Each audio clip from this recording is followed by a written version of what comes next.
সংসার আমাদের কাছে বলতে গেলে একটা পবিত্র মন্দির। যেমন মন্দিরে আমরা ভগবানকে পুজো দিই, প্রতিদিন পরিষ্কার পরিচ্ছন্ন করি, ঠিক সেই রকমই সংসারও কিন্তু আমাদের কাছে একটা মন্দির। আর আমাদের এই সংসারে ভালো মন্দ সবটাই আমাদের ওপরেই নির্ভর করে। তাই তো বন্ধুরা, তো প্রতিদিনের মতন আজও চলে এলাম একটা নতুন এনার্জেটিক ব্লগ ভিডিও নিয়ে। তো আমি শম্পা ডেইলি লাইফস্টাইলে আপনাদের সকলকে স্বাগতম। আর সাথে অনেক অনেক অনেক ভালোবাসা রইল বন্ধুরা। তো প্রতিদিনই চলে আসি একটা নতুন ব্লগ নিয়ে, নিজের প্রতিদিনের ডেইলি লাইফস্টাইল আপনাদের সাথে অবশ্যই তুলে ধরি। তো আজও সেটার বিরতি হবে না, চলে এসেছি যথাসময়ে ব্লগ নিয়ে। তো যেটা বলছিলাম, সংসার হচ্ছে আমাদের কাছে একটা মন্দির। আর এই মন্দিরের যেমন আমরা ভগবানকে পুজো করি, ঠিক সেরকমই আমাদের সংসারের সব মানুষগুলো, পরিবারের সদস্যরাও ঠিক আমাদের কাছে ভালোবাসার জায়গা, তাই না? আর তাদের তাদের মুখে ভালোবাসা হাসি ফোটানো, ভালো রাখা, এটা আমাদের গৃহিণীদের কাছে একটা বড় চ্যালেঞ্জ। তো সেই মতনই আমরা চেষ্টা করি, সকাল থেকে উঠে পরিশ্রম করি নিজের সংসারকে সুন্দর করে গুছিয়ে, তারপর পরিবারের প্রতিটা মানুষকে সুস্থ রাখতে, ভালো রাখতে, তাদের পরিচর্যা করতে। আর তার জন্যই কিন্তু সারা দিন আমাদের পরিশ্রম করতে হয়। মাঝে মধ্যে নিজেকে তো দেখার সময়টুকুই হয় না। যেই মেয়েটা বিয়ের আগে চুলের যত্ন, স্কিনের যত্ন, নিজের নখের যত্ন সমস্ত কিছু করতো, সেই মেয়েটাই বিয়ের পর আস্তে আস্তে সংসারের কাজে এতটাই ব্যস্ত হয়ে যায় যে ওই সব দেখার মাঝে মধ্যে এমন হয়, আয়নার সামনে দাঁড়িয়ে নিজেকে কতদিন দেখা হয় না। যেই মেয়েটা বিয়ের আগে সব সময় হাতে নেল পলিশ পরে থাকতো, সেই মেয়েটা হয়তো বিয়ের পর কতদিন হয়ে গেছে নেল পলিশই পরেনি। তো এটা শুধু আমার ঘরের গল্প না, এটা হয়তো প্রতিটা বাড়িরই গল্প, প্রতিটা গৃহিণীদের গল্প। কিন্তু হ্যাঁ, সেটা করলেও হবে না, অবশ্যই সেটা করলে হবে না। সংসারের প্রতিটা মানুষকে যেমন খেয়াল রাখতে হবে, তাদের ভালো মন্দ বিচার করতে হবে, ঠিক সেরকমই কিন্তু আমাদেরকেও নিজেদের খেয়াল রাখতে হবে। তা না হলে একটা সময় এমন হয়ে যাব যে বাড়ির সদস্যরাই তখন আমাদেরকে নিয়ে হাসি ঠাট্টা করবে। তাই অবশ্যই সবার আগে নিজে যদি ভালো থাকি, তাহলেই সব ভালো। তো অবশ্যই নিজেকে কিন্তু খেয়াল রাখতে হবে। আর অল্প খরচে বা নিজের সাধ্য মতন যেটুকু পরিচর্যা করা যায়, যতটা নিজেকে ভালো রাখা যায়, নিজের মন ভালো রাখা যায়, সেটুকু অবশ্যই করতে হবে। তার সাথে তো ঘর সংসারের কাজ অবশ্যই রয়েছে। তো বন্ধুরা, আজকের কথাগুলো আপনাদের কেমন লাগলো? আর কথাগুলো কি একদম ঠিক, সেটাও কিন্তু অবশ্যই কমেন্টের মধ্যে দিয়ে আমাকে জানাবেন। তো এদিকে আমার প্রতিদিনের ঘর সংসারের কাজ, বাসি কাজ কিন্তু বাসি কাজ কমপ্লিট করে স্নান সেরে চলে এসেছি বিছানাটা রেডি করতে। আজ তো বৃহস্পতিবারের ব্লগ ভিডিও নিয়ে আমি হাজির হয়েছি। তো বৃহস্পতিবার মানেই আমরা গৃহিণীরা জানি আজকে কতটা ব্যস্ততার দিন।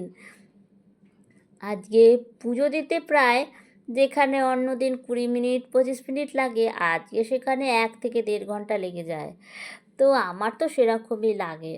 আর তার জন্যই বৃহস্পতিবার অনেকটা কাজের চাপ থাকে। তাও আগের দিন ঠাকুর পরিষ্কার করে ভালো সুন্দর করে চাদর পেতে সব রেডি করা, তাতেও পুজো দিতে অনেকটা সময় লেগে যায়। তো কিছু করার নেই। আর সেই জন্যই বৃহস্পতিবার অনেকটা সকালে উঠে আস্তে সুস্তে সব কাজও কমপ্লিট করে নিই। তো এদিকে আমার বিছানা এটা রেডি করে নিলাম। আর এবার বিছানাটা রেডি করার পর এবার পুজোটা দিয়ে নেব। কেননা আগে মানে যেহেতু হাজব্যান্ড উঠে গেছে, তো বিছানাটা ফাঁকা পেয়ে বিছানাটা রেডি করে নিলাম। এরপর পুজোর কাজগুলো ধীরে সুস্থে সেরে ফেলব। তো এবার চলে এসেছি গাছে ফুল তুলতে। তো বেশ সকালে আজকে উঠে দেখলাম গাছে অতটা ফুল নেই, মানে ফুলের পরিমাণ খুবই কম। তো জানি না এটা কেন হচ্ছে, আর বৃষ্টি তো প্রতিদিন হয়েই যাচ্ছে। তো এখানে আমি টগর ফুলগুলো তুলে নিচ্ছি, মন্দিরেও খানিকটা দেব আর খানিকটা আমি নিজের জন্য রাখবো। আর যেহেতু বৃহস্পতিবার, গতকাল রাতে মালা নিয়ে এসেছি, বেলপাতা, আম পাতা, পান পাতা, এগুলো তো সব নিয়েই এসেছি। কিছুটা মিষ্টি ঠাকুরকে প্রসাদে দেব বলে। আর বাড়ির ফুল তো সবসময় কাজে লাগেই। বাড়িতে ফুল গাছ থাকলে তার তো ফুল কিনতে হয় না।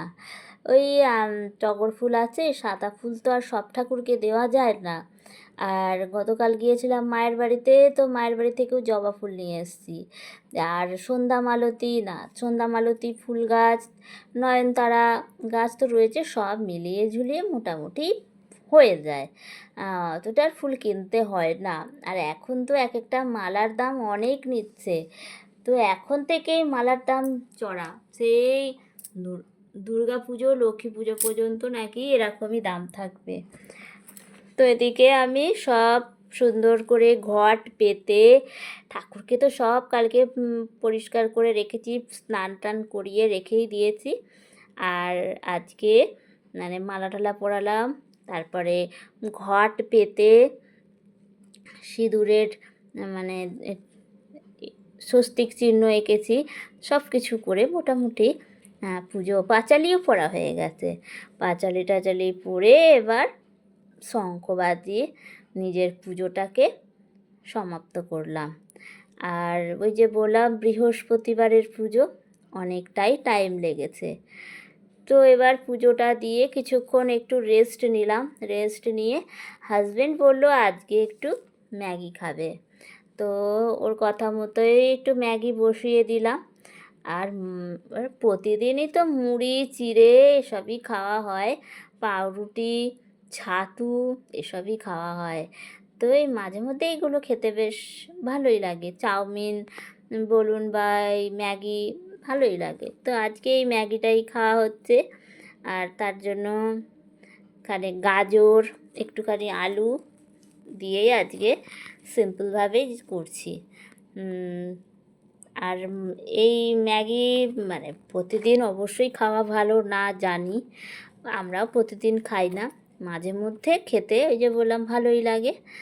আর গরম গরম সার্ভ করে দেবো, বসে আছে, তারপরে খাওয়া দাওয়া করেই বেরোবে কাজে। তো এদিকে ম্যাগি তো আমার পুরো বলতে গেলে কমপ্লিট করে এবার আমি ভাতটা একটা ওভেনে বসিয়ে দিলাম, আর একটা ওভেনে মুসুরির ডাল সেদ্ধ করতে বসিয়ে দিলাম। তো এদিকে সেদ্ধটা হয়ে যাবে, ভাতটাও ফুটে যাবে, আর ওদিকে আমার টিফিনটাও করা হয়ে যাবে। আমি এরকমই করি, বেশ একটা সবজি কেটে বসিয়ে দিলাম রান্না করে, ওটা যতক্ষণ ফুটতে থাকে সেদ্ধ হতে থাকে ততক্ষণ আমি আর একটা সবজি কেটে নিই। এরকমভাবেই আমি রান্না করি। অনেকে দেখেছি একবারে সব কেটে কুটে ধুয়ে মশলা টশলা সব রেডি করে দাঁড়িয়ে দাঁড়িয়ে একবারে রান্না করে, কিন্তু আমি আবার এই কাজটা করি। আমার মনে হয় এইভাবে করলে আমার হয়তো একটু তাড়াতাড়ি হয়, কেননা একটা সবজি কেটে কুটে ধুয়ে বেছে রেডি করে বসিয়ে দিলাম, ওটা সেদ্ধ হতে হতে, রান্নাটা কমপ্লিট হতে হতে আমার আর একটা সব কমপ্লিট হয়ে যায়, আমি আর একটা বসিয়ে দিতে পারি। তো আমি এভাবেই করি, আগের দিনও কেটে কুটে রাখি না। আর কি আর কত আর রান্না করব যে আগের দিন কেটে রাখবো, আমি ওই দিনে দিনেই কেটে নিই। তো এদিকে দুজনে মিলে কর্তাগিন্নি মিলে বসে পড়েছি ব্রেকফাস্ট করতে। তো আজকের ব্রেকফাস্টটা কিন্তু ভীষণ জমিয়ে খাওয়া দাওয়া করলাম, একদম গরম গরম, আর কাঁচা লঙ্কা দিয়েছি, বেশ ঝাল ঝাল একদম। ম্যাগিটা কিন্তু বেশ দারুণ হয়েছে, বেশ ভালো লাগলো। তো আজকে এই যে হাজবেন্ড গাছ থেকে কুমড়ো ফুল তুলেছে। আর এই গাছে ভর্তি অনেক কুমড়ো ফুল হয়েছে আজকে দেখলাম। তো আমার বড় জাও কিছুটা নিয়ে গেল, আর কিছুটা আমিও নিলাম। তো আজকের মেনু অবশ্যই আপনাদের সাথে একটু বলে দিই আজকে কি মেনু। বৃহস্পতিবারের সাদা ভাত অবশ্যই থাকবে, তার সাথে হচ্ছে মুসুরির ডাল, পাঁচ ফোড়ন দিয়ে, পেঁয়াজ দিয়ে, শুকনো লঙ্কা দিয়ে ফোড়ন দিয়ে বেশ একটু ঘন ঘনই করেছি মুসুরির ডালটা। মুসুরির ডাল, তার সাথে হচ্ছে আলু সেদ্ধ মাখা, আর হচ্ছে এই কুমড়ো ফুলের বড়া। এটাই আমাদের আজকের বৃহস্পতিবারের একদম একদম সিম্পল মেনু। তো আজ আর কিছু সবজি টবজি বা মাছ ফাছ খেতে ইচ্ছা করলো না। তো এটাই, চলুন এবার ফাইনাল লুকটা দেখিয়ে দিই প্রতিদিনের মতন রান্নার। এই যে আমার পেঁয়াজ দিয়ে, শুকনো লঙ্কা দিয়ে, পাঁচ ফোড়ন দিয়ে সোমরা দেওয়া ডাল। ডাল একটু ঘেটে না দেখালে ডালের লুকটা কিন্তু একদমই দেখা যায় না। তাই জন্য আমি যখনই ডাল আপনাদের সাথে শেয়ার করি না কেন, একটু ঘেটেই দেখাই। একদম ঘন ঘন করেছি, মানে খুব ঘনও না আর খুব পাতলাও না। এরকম ডাল খেতে কিন্তু ভীষণ ভালো লাগে। আর এর সাথে যদি গন্ধরাজ লেবু থাকে, আর তো জল, মানে কি বলবো, ভীষণ দারুণ লাগে। আর এই যে আমার আলু সেদ্ধ মাখা, একটু পেঁয়াজ দিয়ে, কাঁচা লঙ্কা দিয়ে ভেজে নিয়েছি, শুকনো লঙ্কা সব ভেজে ভালো করে মেখেছি। আর ভাত, আর এই যে কুমড়ো ফুলের বড়াটা অর্ধেক ভেজে আমি রেখে দিয়েছি, খাওয়ার আগে শুধু ভেজে নেবো। এটাই আজকের আমার ব্লগ।